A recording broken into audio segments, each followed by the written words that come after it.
Alors, salut à tous, j'espère que vous allez bien. Il y a de cela quelques temps où dans une vidéo, j'ai parlé de la passation de commandes. Lorsque vous êtes responsable, gestionnaire de stock dans le domaine de la distribution de boissons, que vous soyez gérant, magasinier ou quel que soit le nom qu'on le donne, à des moments donnés, si vous occupez ces postes, vous êtes amené à passer des commandes.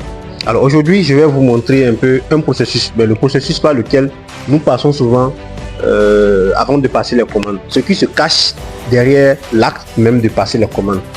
Alors, lorsqu'on veut passer des commandes dans le domaine de la distribution de boissons, et si je dois vous rappeler, je vous disais que lorsqu'on passe une commande dans le domaine de la distribution de boissons, quand on achète des boissons, automatiquement, si c'est auprès de la brasserie, auprès de la société qui vend les boissons, vous devez retourner en quantité exacte le nombre d'emballages pour lequel vous avez acheté les boissons.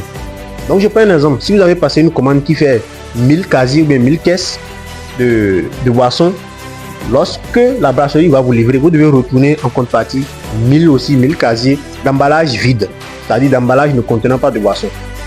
Alors ceci étant, le gestionnaire de stock ne peut pas se lever du jour au lendemain et dire bon, je passe une commande. Au préalable, il doit y avoir un processus. Et c'est de ce processus-là dont on va parler aujourd'hui.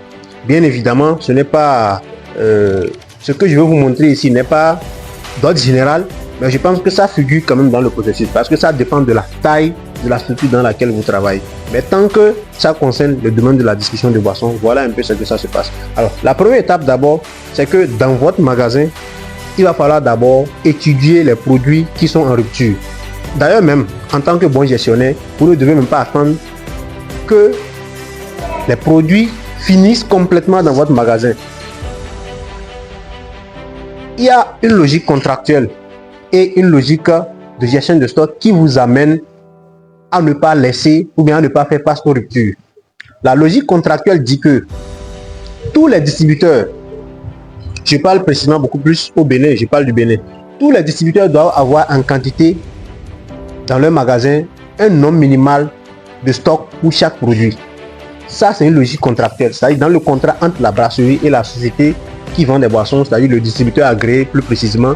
Donc, cet accord les amène à pouvoir disposer dans leur magasin un certain nombre de quantités, c'est-à-dire une quantité minimale de stock pour chaque référence.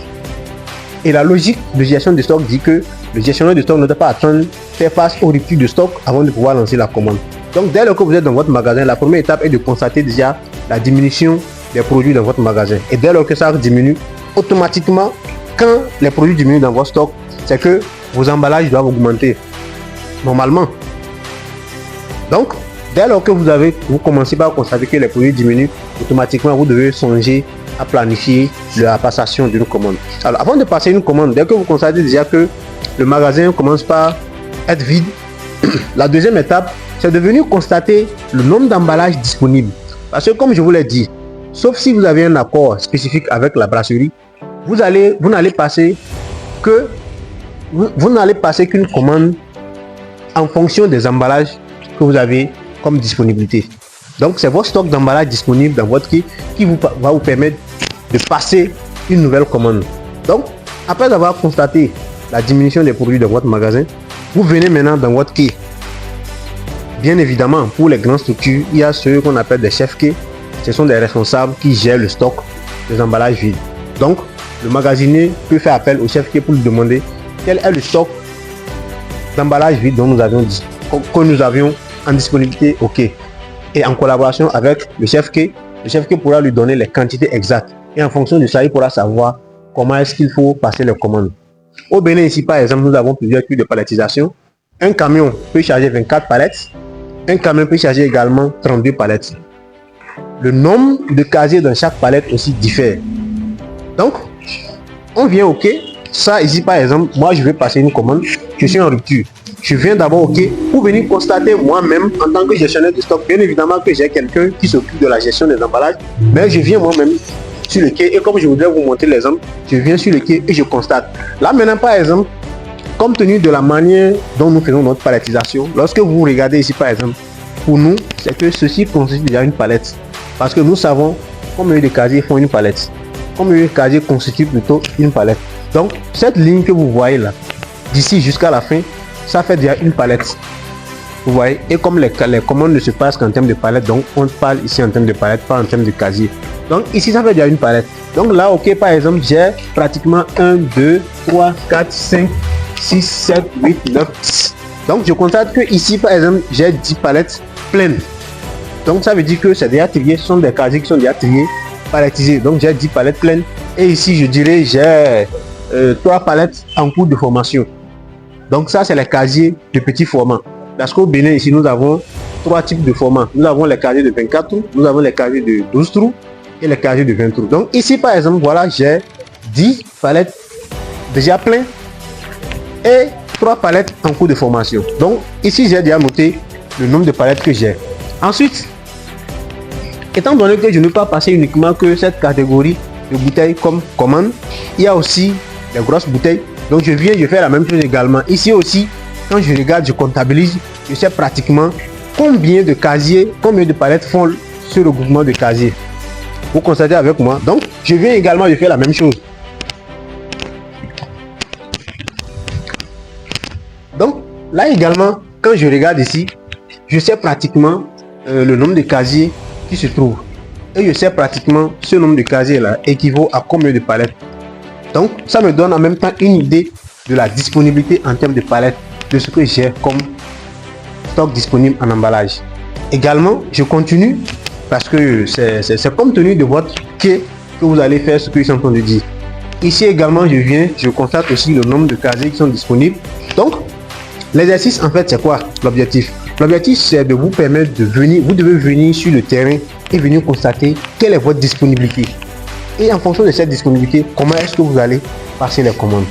Pour vous dire vrai, moi déjà, en faisant déjà cet exercice, je sais pratiquement que je n'ai pas encore la totalité des emballages qu'il faut pour passer la commande. Mais j'anticipe déjà. Donc je peux déjà passer la commande en attendant que les emballages ne soient disponibles. Parce que selon mes prévisions, le temps que la commande me soit livrée, je vais déjà la quantité exacte des emballages qu'il me faut. Donc voilà un peu ce qu'il faut faire avant de passer une commande. Il faut venir déjà être sûr de la disponibilité des emballages, puisque on ne passe pas une commande et c'est après cela qu'on commence par chercher les emballages. Non, il faut s'assurer de la disponibilité des emballages, et une fois étant sûr des emballages que vous avez dans votre kit, c'est après cela maintenant que vous allez passer la commande en fonction des emballages que vous aviez. Cela va vous permettre de ne pas faire attendre le véhicule. Quand le véhicule va vous apporter votre commande, vous n'allez pas trop faire attendre le véhicule le temps de courir, de chercher les emballages. Non. Donc voilà un peu, en tant que bon logisticien, en tant que bon gestionnaire, ce qu'il faut faire.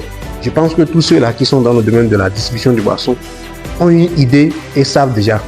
Mon information va beaucoup plus à l'endroit de ceux-là qui viennent de débuter leur carrière dans le domaine de la distribution du boisson, ou de ceux-là qui veulent juste s'informer, ils veulent savoir comment est-ce que ça se passe. Donc voilà un peu. La première étape, c'est de constater d'abord déjà la rupture ou bien la diminution de votre stock de produits dans votre magasin. Ensuite, il faut venir constater et analyser les emballages que vous avez comme disponibilité. Et en fonction de votre stock d'emballage, vous verrez s'il faut passer la commande, c'est-à-dire vous anticipez ici de passer la commande, ou soit il faut courir pour aller récupérer les emballages que vous aviez en suspens auprès des clients. Parce que si vous êtes en rupture de produits dans votre magasin et que vous n'avez pas les emballages, c'est sûr que vous avez des suspens d'emballage qui sont énormes. C'est-à-dire le stock d'emballage qui vous appartient, mais qui n'est pas à votre disposition et qui est avec les clients. Donc ceci étant, il s'avère très capital d'aller les récupérer pour ne pas faire face à des ruptures de stock. Donc ça, c'est la première partie. La première partie, c'est ça qu'on vient de faire. La deuxième partie maintenant, c'est comment est-ce qu'il faut passer la commande. Une fois que j'ai défini déjà les quantités, je sais déjà le nombre de palettes que je dois passer. Maintenant, comment est-ce qu'on passe la commande? Et je vais vous montrer cela à travers mon écran. Je vous dirai comment est-ce que nous passons les commandes, surtout au Bénin ici, pour ceux qui travaillent auprès des distributeurs agréés. Donc voilà un peu ce qu'il faut savoir, et on se retrouve dans mon écran pour la suite.